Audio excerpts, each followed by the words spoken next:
उन्हीं के साथ झुंड में चला गया। अब ये उसी की चिंता में डूबे। बड़ा भोला था, जंगल के नियम कुछ जानता नहीं था। कोई हिंसक जीव उसको मार न दे। पता नहीं कुछ खाया होगा कि क्या होगा, भूखा होगा, कैसे होगा।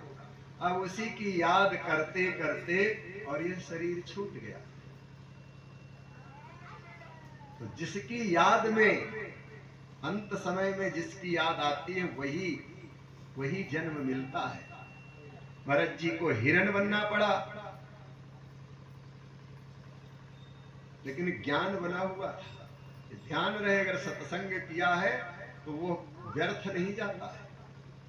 बड़े शांत चित्त रहे, वो भी शरीर छूटा, एक ब्राह्मण के यहाँ जन्म लिया।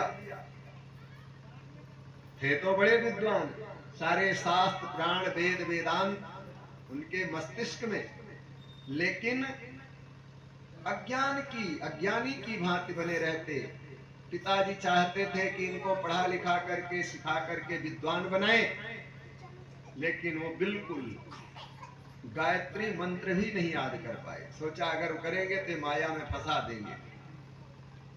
आंतरिक रूप से भगवान का चिंतन करते रहते। आज ने कहा है तो बड़ा मूर्ख है, कुछ काम नहीं कर पाएगा, चलो इसको खेत की रखवाली में कर दे। खेत की रखवाली पर भेज दिया तो कहा कि यहाँ चिड़िया भगाना। तो भगाने के लिए क्या कहना, आओ आओ, राम की चिड़िया, राम का खेत, खाओ मेरी चिड़िया भर भर पे। भाई ने सोचा जाकर के देखे क्या रखवाली कर रहा है, तो झुंड की झुंड सब खाए रही हैं। और लगाया दो झापड़, रे नालायक, तुझे ये रखवाली करने के लिए भेजा है या क्या कर रहा है। ऐसा भाव, उससे भी मन हटा करके खेत की गुड़ाई करने के लिए भेज दिया।